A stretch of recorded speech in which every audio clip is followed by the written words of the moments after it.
What's up, guys, and welcome back to Gabe Miller Music. Sorry, it's been a while. School's been keeping me running around like a chicken with its head cut off, but I'm finally able to grab some time to do this. So for this making of video, I'm going to actually try something a little bit different. I'm going to separate it out into a few different parts so that people who want to find just one specific thing can find that and don't have to wade through explanations of a bunch of other random stuff that they're not necessarily looking for. So this one's going to focus on all the layering of the tracks, kind of like a standard making of video. And the second one will focus on sound design, especially the main kind of bass hit. And I'll also include some Serum presets with that. All right, so let's jump into the layering of the main part of the drop.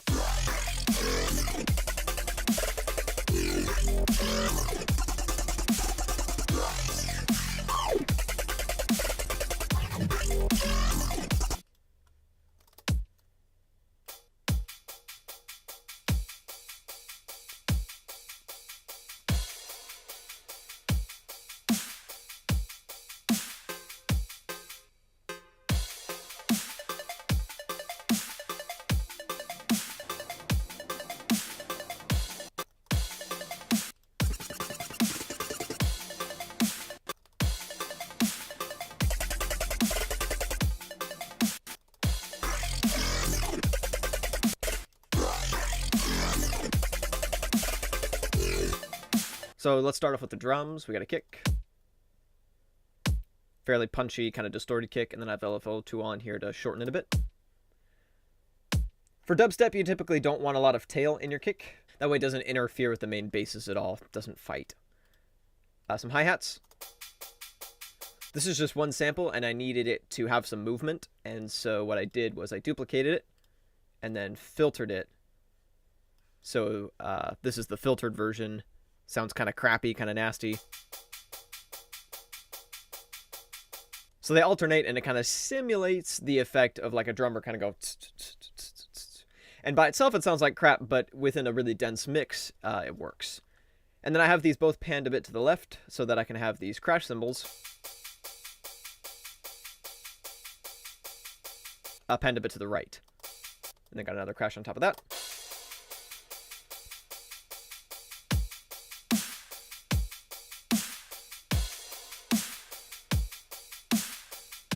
Then we add the offbeat chords. You usually want something like this. It's something of kind of this tempo, of kind of this feel. This kind of anchors everything, gives the listener kind of a constant within all this kind of chaos. And so in a lot of cases, you'll have that kind of reggae-ish little chord stab. And that's a very simple pluck just out of a square wave. So that's kind of this constant driving thing that drives it forward and kind of glues it together a bit. Along with the ARP. Just playing one chord.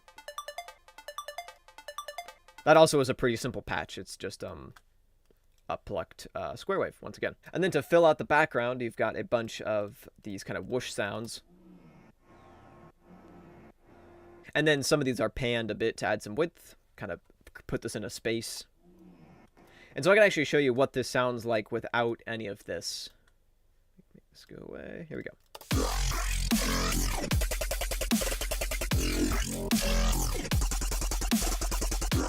It's fine, but it sounds empty. So if I bring in the offbeat,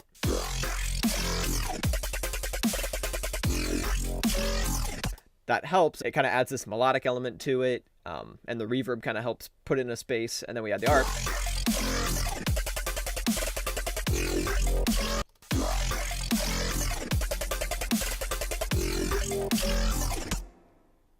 And you don't really hear these super obviously, but they're just there to fill it out, bring some ambience. And a lot of the setup for these drops is decently simple. A lot of the creativity comes into the sound design. So let me go into a couple of the sounds. I'm not going to go into the specifics of the design here, but I want to go into some of the kinds of sounds that I used. So a lot of these are kind of built from the same patch. This is a custom wavetable.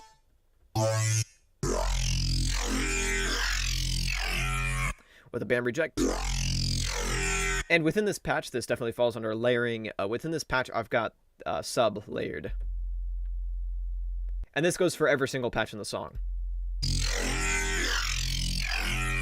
sub an octave lower. And so that's where your low end's coming from. So that way I can just filter these basses kind of however I want, because the sub is going to bring that low end back in. And it's just a very common thing in dubstep to separate out your sub. So you have this really nice, clean, deep bass under all this messiness.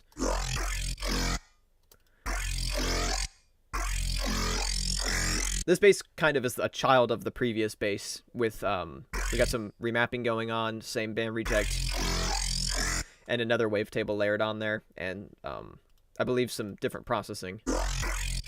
And then at this point, I have this bass pitch bend down. Right here. So it kind of brings this little bass section to a close in a way. So you have this. And so that little pitch bend is leading us into the pluck section. And you see that runs exactly for a bar. That leads us into the main plunk sound, which I'll go into more in the next video. And layered with that are this and this. And pretty much all the basses here kind of spawn from those sounds.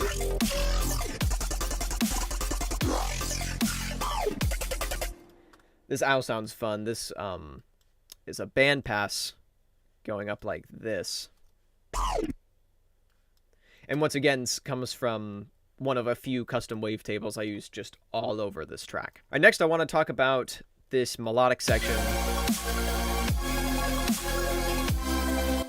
here. So all the drums are the same, except now we've added this super saw, and then this bass that's just basically a saw wave.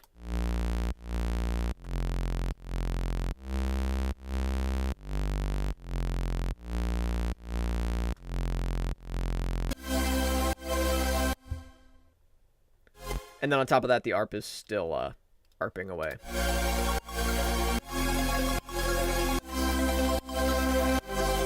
You've got a very similar thing going on here. Except now I've filtered the chords and the ARP, and I've also thrown in a choir, because why not? Just to push it over the top as if it wasn't already over the top enough. And then over here, this is just kind of a fun little section. A couple little sound effects that pop in and out, and then the Wilhelm scream. That sound is this, which you've probably heard in pretty much every action movie ever made. Real quick, let's go into the breakdown, and then we'll call this video finished. So with this, I've got all the same effects going here. The ARP, but it's been heavily filtered. And this lifts throughout the course of the breakdown. We got the growl from the beginning of the drop, heavily filtered, and I have the movement of it kind of laid back a bit, so it's just this undercurrent of bass with a bit of growl in there. Got a horn, and on top of that, a trombone,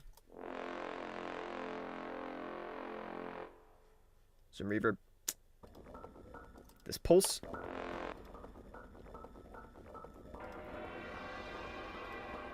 and finally, let's talk a bit about the robot voice provided by the awesome John Bailey. So that's this right here. Attention, my human creators. So a lot of this, of course, comes from the sound of his actual voiceover. The guy is a fantastic voice matcher.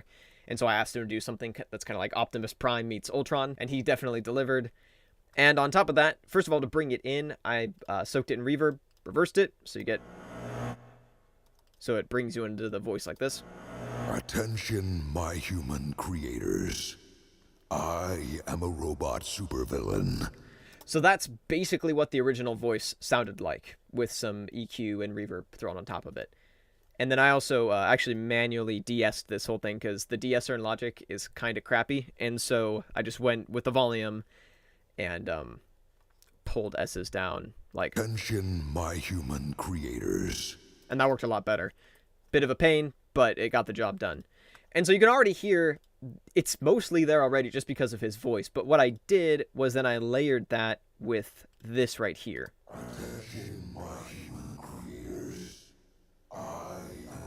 So this is actually a preset within Logic's delay designer. And what it does is it has a bunch of delays that all move along really quickly. and pitches some of them up and some of them down. So it ends up in what sounds like a mess, but it also has the byproduct of making it sound more robotic.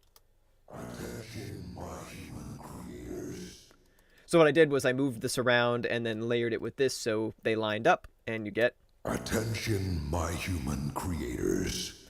And the actual voice is much louder, so this is just kind of an add-on, but it just gives it that metallic edge, so you're going to believe more that it's actually coming from a robot. Alrighty, that is it for this video. In the next one, I'm going to talk about the sound design behind the main bass hit sound, so if you want to check that out, you can click over here somewhere, and I'll see you guys next time. Peace!